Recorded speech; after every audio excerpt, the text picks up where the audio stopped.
د آشنا تلویزیون د نن ورځې د مهمو خبرونو سرټکي. په لویو لارو باندې د مسافرو په موټرونو باندې د بریدونو او یرغمل نیولو په دوام کې د تخار، کندوز او د غزني په لویو لارو باندې بریدونه شوي. په دې اړه وروستي معلومات به درته وړاندې شي. د متحده ایالاتو په تاریخ کې د لومړي ځل لپاره یوه ښځینه د جمهوري ریاست په سیالیو کې د نمایندګۍ مقام ته ورسېدله. سپینې ماڼۍ ته د رسېدو لپاره مخته ګامونه به څه وي؟ او اکثره دا احساس کوي چې د کابل په سړکونو باندې د امنیتي موانعو ایښودل دا ښار په زندان بدل کړی. خلک په دې هکله څه اندېښنې لري؟ د آشنا تلویزیون نه په ژوندۍ بڼه.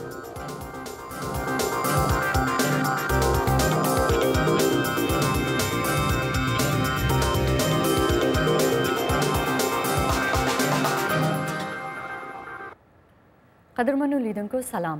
د دفاع وزارت او ملي امنیت ریاست لپاره نمایندان ولسي جرګې ته ور وپېژندل شول. په غزني او کندوز کې لسګونه مسافر طالبانو وړي دي. په واشنګټن کې نریندر مودي نن د متحده ایالاتو په کانګرس کې وینا کوي.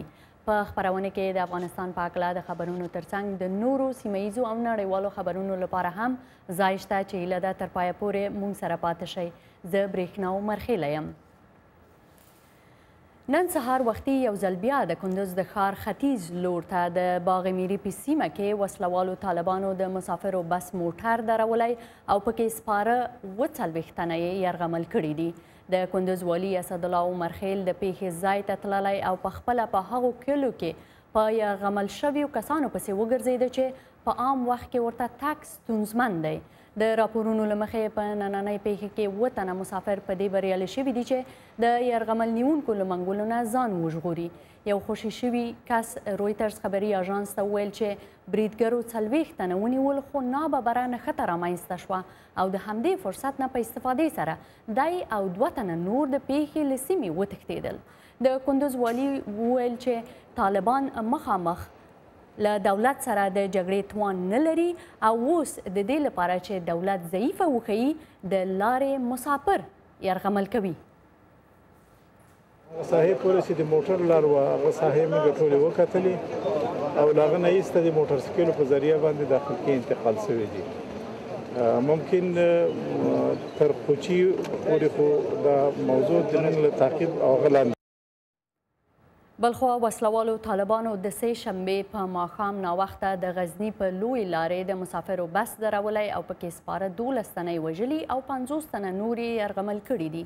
بریدګرو د غزني په لارې 2 موټرونه درولي او هر مسافر چې په مخه راتلل پرې ډزې کولې.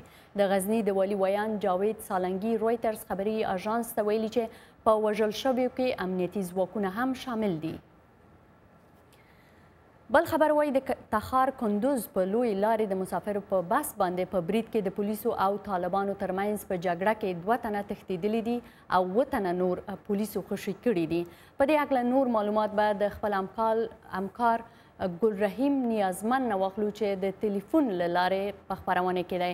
نیازمن صاحب سلامونه او ډیره مننه چې خپرونې ته حاضر شوئ. خبرو ته د مسافرو دغه بس د 2 امنیتي پوستو په منځ کې د طالبانو لخوا ودرول شوی دی. څنګه وسلوال وکړی شو چې په داسې ځای کې دا کار یو ځل بیا تکرار کړي؟ نن سهار د کندوز والي اسدالله عمرخیل د پیښې په ځای کې مطبوعاتو ته وویل چې دغه بس چې د سړک تر غاړې درول شوی و لومړی د امنیتي پوستو مسؤلینو فکر کاوه چې دغه بس نه به د کلو خلک کوزیږي خو ولې د امنیتي پوستو کسان تر هغې هم د پیښې نه و خبر چې چارواکي سیمې ته رسېږي او په یرغمل شوو یا برمته شوو مسافرو پسې لټه کوي. د کندوز ټول مسؤلین چې په هغې کې امنیتي او ملکي چارو مسؤلین شامل وو د پیښې ځای ته تللي وو او په مسافرو پسې په کلو کې ګشت و ګزار کوو. د مسافرو د خلاصون لپاره تقریبا په سلګونو امنیتي کسان په کلو کې تیتو او ګرځېدل خو لا هم هیڅ مسافر دوی ونه شو موندلی. د کندوز والي اسدالله عمرخیل ویل چې دغه مسافر د کلو نه نورو سیمو ته انتقال شوي دي او دوی هڅه کوي چې د خلاصون لپاره لارې چارې ولټوي. اسدالله عمر خیل ویل چې تر اوسه پورې افغان ځواکونو په عملیاتو کې او یا په پلټنو کې 7 تنه د مخالفینو له منګولو څخه ژغورلي دي او 2 تنه هغه وخت ژغورل شوي چې سهار مهال مخالفینو په سیمه کې د بس موټر نه سورلۍ کوزولې او د لارې د ګزمې پولیس په دوی باندې برابر شوي چې په نښته کې 2 کسیله په دې توانېدلي چې د مخالفینو له منګولو ځانونه وژغوري او یو پټ ځای ته لاړ شي. مخکې د دې نه هم په کندوز کې د مسافرینو 4 بسونه درول شوي وو د هغې نه تقریبا 150 کسه نیول شوي چې د 150 کسو له ډلې څخه ځینې خوشي شول او ځینې د مخالفینو ډېره مننه نیازمند صاحب، ډېره مننه ستاسو د راپور نه کور ودان. موږ به خپلو خبرونو ته د افغانستان په هکله دوام ورکو. په جلال آباد کې په یوې ودانۍ باندې چې د څو رسنیو دفترونه پکې دي برید شوی. ناپېژندل شوي وسلوالو نن چهارشنبې له غرمې مخکې د ننګرهار ولایت د مرکز جلال آباد ښار د تلاشۍ د چوک سره نږدې په یوې ودانۍ باندې چې د څو رسنیو لخوا ورڅخه د دفتر په توګه کار اخیستل کېده بمي برید کړی دی. عیني شاهدان وایي چې لومړی دوی د سپکو وسلو غږونه واورېدل او بیا دوی 2 لوی چاودنې وشوې. دواړه بمونه د ودانۍ په 3م پوړ پریوتي دي. په پیښه کې 2 خبریالان د برید له ځایه د وتلو پر مهال سرسري ټپیان شوي دي. د حقاني شبکې یو قومندان سراج الدین خادمي چې وسلوالو طالبانو ته به اکمالات کول د بهرنیو ځواکونو په هوایي برید کې له 4 ملګرو سره وژل شوی دی.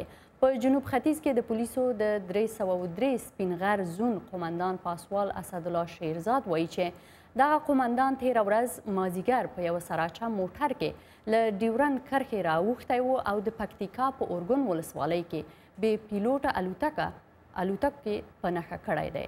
طالبانو بیا خبریالانو ته په یو استول شوي ایمیل کې په یاد ډرون برید کې د طالب قومندان او د هغه د ساتونکو وژنه رد کړې او ویلي دي چې وژل شوي کسان ملکي وګړي دي.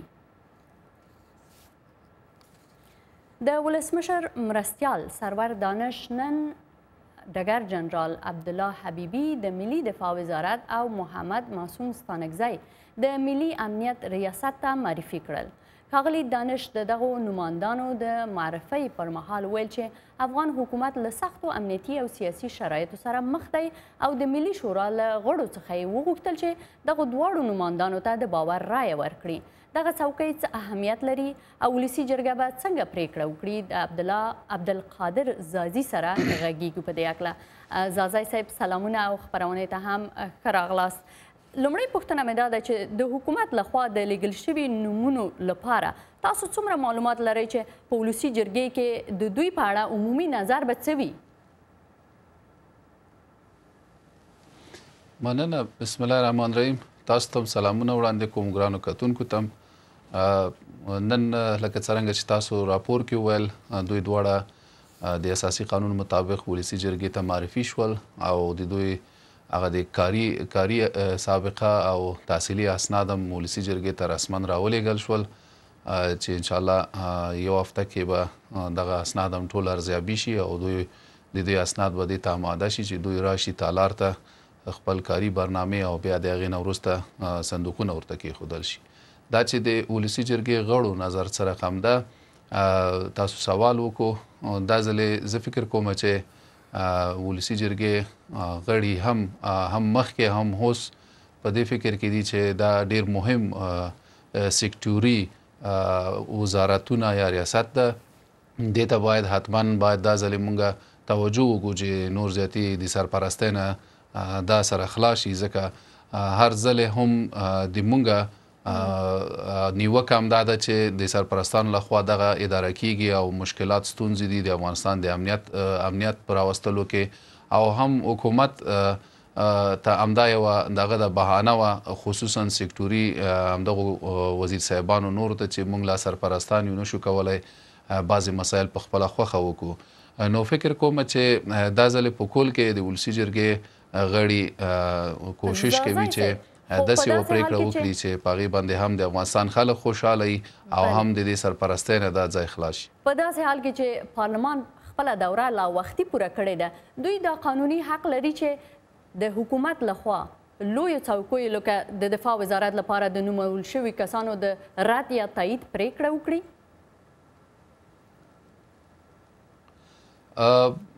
تاسو که په جریان کې ویا خو ډېر اوږد بحث ته که چېرته د ولسي جرګې په قانوني یا غیر قانوني مسالې باندې بحث وکړو، لیکن موږ اساسي قانون مطابق تر څو چې ولسي جرګې هغه اساسي قانون ویلي دي تر څو چې ولسي جرګې ته ځکه دا انتخابي کرسۍ ده، د انتخابي کرسۍ ده، دا موږ نشو کولی، ولسي جرګې غړي نشي کولی چې دا خالي پرېږدي او د حکومت یو پیلر چې هغه ملي شورا د هغه له منځه لاړ شي یا ولسي جرګه، نو تر څو چې بل استازی خلکو نه وي ټاکلی رالیږلی نه وي، دا امکان نه لري چې ولسي جرګه خالي پاتې شي. نو فلهذا د ولسي جرګې شتون هم ضرور ده او هم فلحال د ولسي جرګه یو قانوني جرګه ده، دې ته مونږ غیر قانوني نشو ویلی.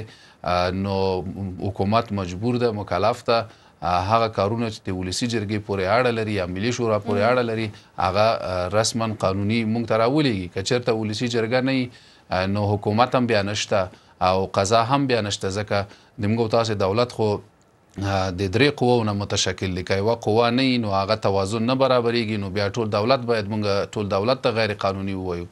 دا موضوع نه ده، دا د ولسي جرګې حق ده.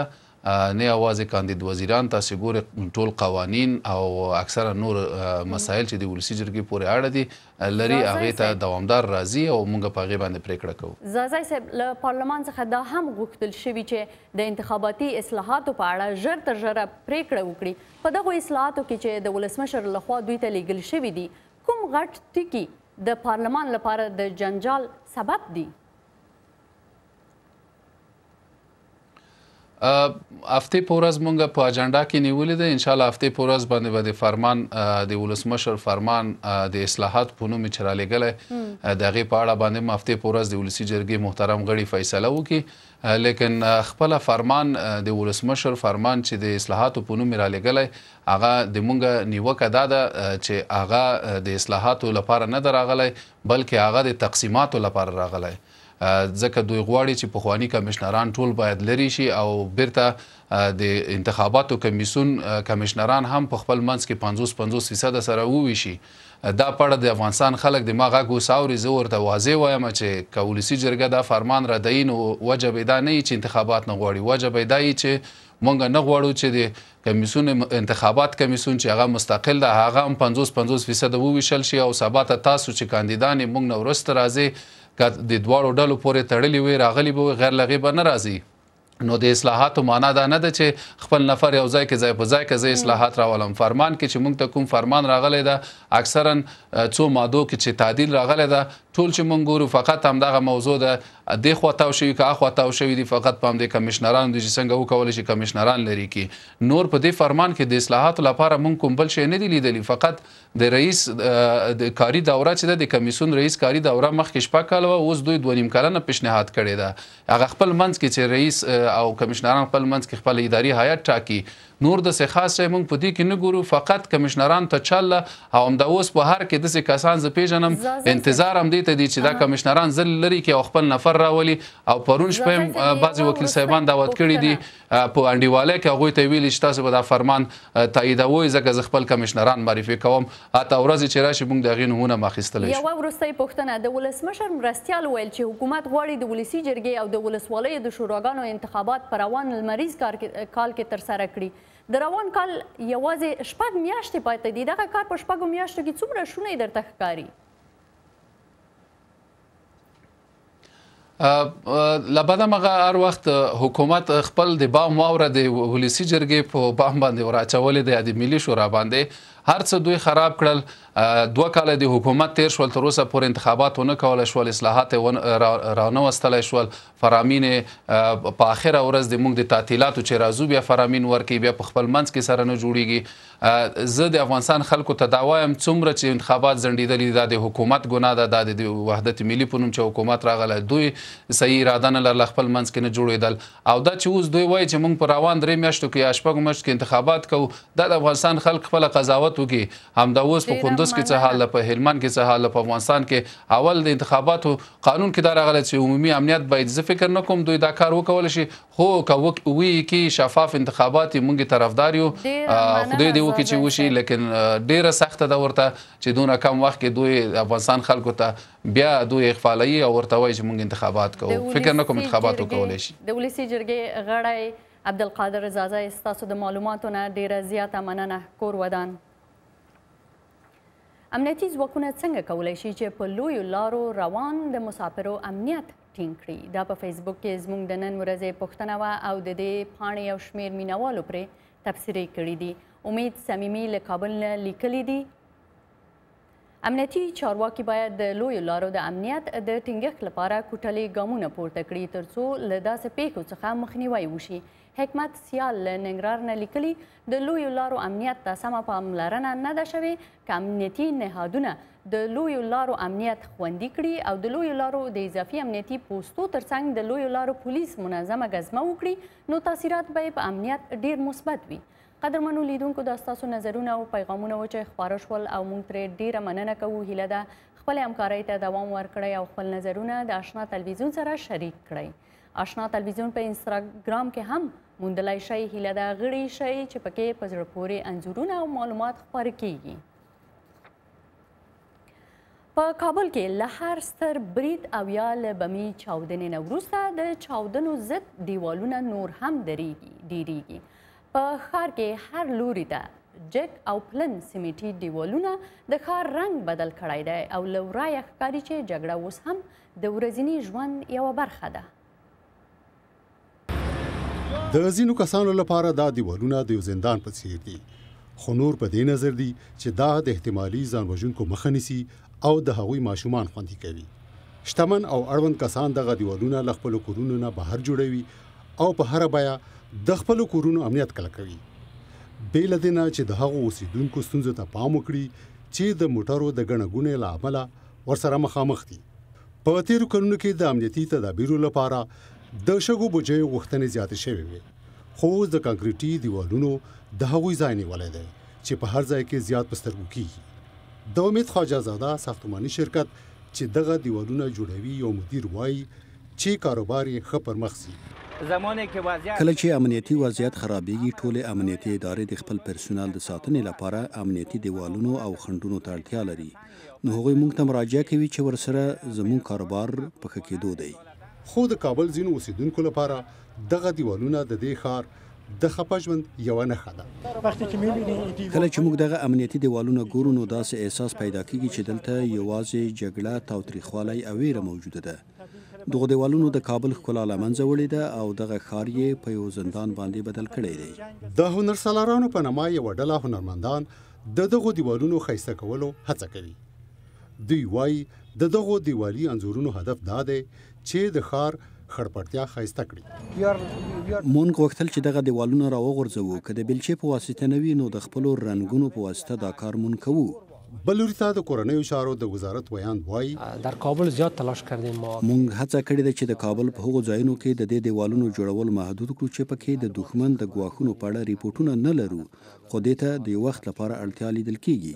ښاغلي صدیقي وایي دا د امنیتي اقداماتو یوه مهمه برخه تشکیلوي. تاج امین، د آشنا تلویزیون، امریکا غږ.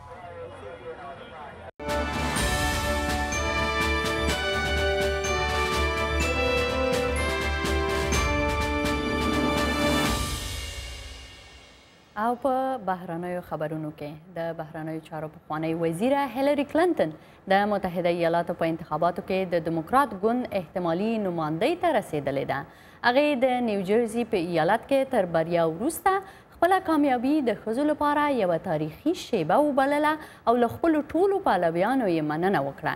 امریکا غږ د میرمن کلنټن او د ښاغلي ټرمپ ترمنځ د راتلونکو سیالیو په اړوند دغه راپور جوړ کړی چې زما همکار به یې تاسو ته وړاندې کړي.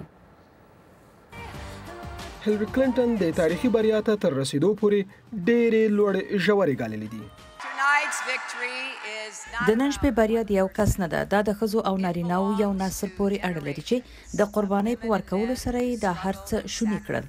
له تیرې ورځې را په دې خوا په رسنیو کې د هیلری د بریا خبرونه خپریږي، داسې چې د شمیرو له مخې هغې د ګوندي نمایندګۍ ترلاسه کولو لپاره د 2383 ګوندي استازو ملاتړ خپل کړی دی.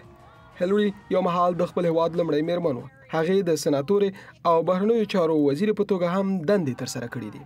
هخوا د ورمان ایالت سناتور او په ګوندي انتخاباتو کې د میرمن کلنټن سیال برني سندرز ویلي چې د خپل مبارزو ته دوام ورکړي او د ځانګړو استازو نظر بدلولو لپاره به هڅې جاري وي. را روانه سه شنبه به موږ د مقدماتي انتخاباتو لپاره خپل هڅې په واشنگټن ډي سي کې جاري وساتو. موږ به واشنگټن ته د بریا لپاره سخته مبارزه وکړو او وروسته به خپل مبارزه د ټولنیز، اقتصادي، فرهنګي او محیطي عدالت لپاره تر فیلادلفیا او پنسلوانیا پورې وغځوو.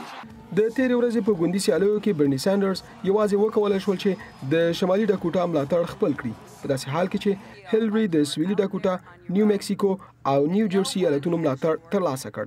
په دې منځ کې د جمهوریت غوښتونکو احتمالي نومان ډانلډ ټرمپ خپل پلویانو ته په وینا کې ډاډ څرګند کړ چې هیلری ته به د نوامبر په عمومي ټاکنو کې ماتې ورکړي. په یاد لرئ چې زه به ستاسو اتل یم، زه د امریکا اتل یم. دا ځل انتخابات د جمهوریت غوښتونکو او دیموکراتانو موضوع نه ده. اصلي موضوع دا ده چې څوک به د هیواد رهبري کوي، یو ځانګړی ګروپ او که خلک چې مطلب مې د امریکا واقعي خلک دي. هیلری کلنټن او ډانلډ ټرمپ دواړه هڅه کوي چې د ګوندونو تر ملي کنونسیونونو پورې خپل ګوندونه متحد کړي. کلنټن هغو لیبرال رای ورکوونکو ته د قناعت ورکولو هڅه کوي چې تر اوسه د برني ساندرز ملاتړي دي او ټرمپ د جمهوریت غوښتونکو ګوند د غوښتلو سیاستمدارانو د ملاتړ د جلبولو له ننګونې سره مخامخ دی. احمد شکیب دوست، د امریکا غږ آشنا ټلویزیون، واشنگټن. او د هند صدر اعظم نریندر مودي متحده ایالاتو کې په رسمي سفر راغلی دی. پرون یې له ولسمشر اوباما سره په سپینې ماڼۍ کې ولیدل او نن کانګرس ته وینا کوي. صدر اعظم مودي د اقتصاد او تجارت په برخه کې د متحده ایالاتو له یو شمېر سیاستوالو او سوداګرو سره هم خبرې کړې دي. نور تفصیل به زما همکار نسیم ستانزی وړاندې کړي چې د امریکا د کانګرس له مخې نه په خپرونه کې موږ سره مل دی. ستانزی صاحب سلامونه. د دواړو مشرانو په خبرو کې په کومو غټو او مشترکو ټکیو باندې خبرې شوي دي؟ تاسو ته او بیا درنو اوریدونکو ته سلامونه وایم. د دواړو مشرانو ترمنځ پرون په سپینه ماڼۍ کې په داسې مهم مسایلو چې دواړو خواو ته ډېر اهمیت درلود خبرې وشولې. یو له هغې نه دا وه چې په پاریس کې د اقلیم د بدلون لپاره کومه غونډه شوې وه، ولسمشر اوباما غوښتل چې د نریندرا مودي یا د هند حمایت دې ته راجلب کړي چې د هغې په عملي کولو کې همکاري وکړي. نو په دې مسله خبرې وشولې، دا ځکه چې دا د ولسمشر اوباما لپاره ډېره مهمه وه. پر دې سربیره د اقتصاد او تجارت په برخه کې او د دفاع په برخه کې هم خبرې وشولې او د دې په مالی مسایلو باندې خبرې وشولې چې هند څنګه وکړلی شي چې دغه کار عملي کړي او همدارنګه د پاکې انرژۍ په برخه کې یو څه معلومات به نور په راپورټ کې واورو. ولسمشر اوباما له ښاغلي مودي سره په سپینه ماڼۍ کې د اقلیم د بدلون تاریخي موافقې ته چې په پاریس کې شوې وه اشاره وکړله. We discussed how we can as quickly as possible bring موږ د اقلیم د بدلون موافقت څنګه عملي کولای شو او دا څنګه یقیني کولای شو چې هند وکړلای شي د پاک انرژۍ ستر اقدام چې صدر اعظم مودي ورته پلانګذاري کړې ده عملي کړي. Embark on the bold vision for solar energy and clean energy that Prime Minister Modi has laid out can be accomplished. And ولسمشر اوباما وویل هغه موافقو ته چې موږ سره ورسېدلو هغه دا څرګندوي چې موږ دواړو ته د اقلیم د بدلون مسله څومره جدي ده. ولسمشر اوباما او د هغه مرستیال جو بایدن په سپینه ماڼۍ کې د ښاغلي مودي، ښه تود هرکلی وکړ او دا بلنه هم ورکړله چې د چهارشنبې په ورځ د کانګرس مشترکې غونډې ته وینا وکړي. د هند اړیکې له متحده ایالاتو سره تر بل هر وخت ډېرې قوي دي. موږ دواړو په دې موافقه وکړله چې آینده به تر دې هم روښانه وي. ښاغلي مودي د اقتصاد او تجارت په برخه کې د هند د مثبت نقش او ونډې یادونه وکړله. زه تاسو ته په داسې وخت کې خبرې کوم چې د نړیوال اقتصاد کمزورتیا لا هم دوام لري. د نړۍ ډېرې برخې له ډېرو ستونزمنو شرایطو سره مخامخ دي. د متحده ایالاتو دیموکرات سناتور بن کارډن وویل متحده ایالات او هند د دفاع، اقتصاد او ښې حکومتدارۍ په برخه کې په ګډه کار کولی شي. Although there's great economic opportunity in India, there's great poverty in India. که څه هم په هند کې د اقتصادي رشد ډېر امکانات شته دي، خو په هند کې ډېر غټ فقر هم شته دی او دوی دې ته ضرورت لري چې چاره یې وکړي. زه هیلهمن یم چې متحده ایالات او هند په ګډه سره کار کولی شي. سناتور بن کارډن د سنا د بهرنیو اړیکو د کمیټې یو مهم غړی دی. هغه په دې تازه وختو کې د هند له سفر نه راستون شوی دی. ښاغلي کارډن وویل متحده ایالات د بشري حقونو او ښې حکومتدارۍ د پرمختګ په برخه کې له هند سره مرسته کولی شي. ستانزی صاحب د سپینې ماڼۍ مخې ته نن یو شمېر خلک راټول شوي وو او مظاهره یې کوله د مودي د سفر په هکله. څوک وو او غوښتنه یې څه وه د دې ډلې خلکو؟ هو برېښنا جانې هغه وخت چې ولسمشر اوباما او ښاغلي مودي په سپینه ماڼۍ کې ملاقات کوو یو شمېر سکانو بهر مظاهره وکړله. هغوی ویل چې په هند کې بشري حقوقو یا د بیان ازادي نشته ده، خصوصا مذهبي اقلیتونو او قومي اقلیتونو ته. هغوی د عیسویانو، مسلمانانو او پخپله د سکانو نوم واخیسته. بیا د دې ډلې یو قانوني سلاکار وویل چې په هند کې دغه ډلې له یو قسم اذیت او آزار سره مخامخ دي او په زور باندې عیسویان، مسلمانان په هندوتوب باندې بدلیږي او د سکانو نوم په اساسي قانون کې بدل شوی ده. نو دغه ادعا دغه ډلې کوله. ډېره مننه ستانزی صاحب ستاسو نه. مننه تاسو نه هم.